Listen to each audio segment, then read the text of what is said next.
ছন্দে ছন্দে বাংলা সাহিত্য। আজকের ভিডিওতে আমরা জানব রবীন্দ্রনাথ ঠাকুরের নাটকের নামগুলো।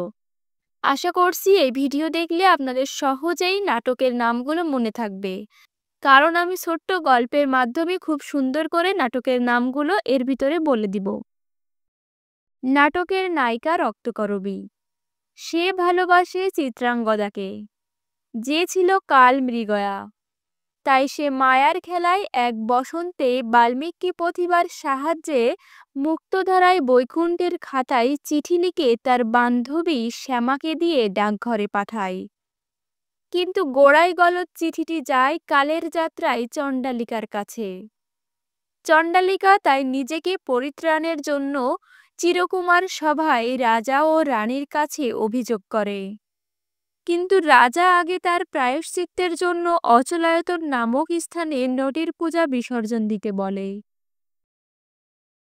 এই ছোট্ট গল্পটির ভিতরে কিন্তু রবীন্দ্রনাথ ঠাকুরের সবগুলো নাটকের নাম রয়েছে।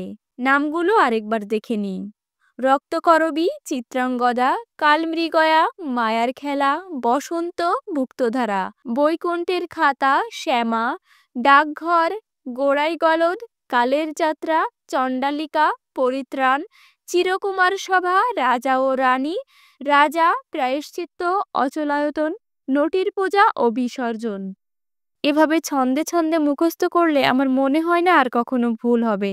আমার নিজের তো খুব ভালো মনে থাকে, আশা করছি আপনাদেরও মনে থাকবে। পরবর্তী ভিডিওতে ছন্দে ছন্দে শিখব রবীন্দ্রনাথ ঠাকুরের কাব্যগ্রন্থগুলোর নাম।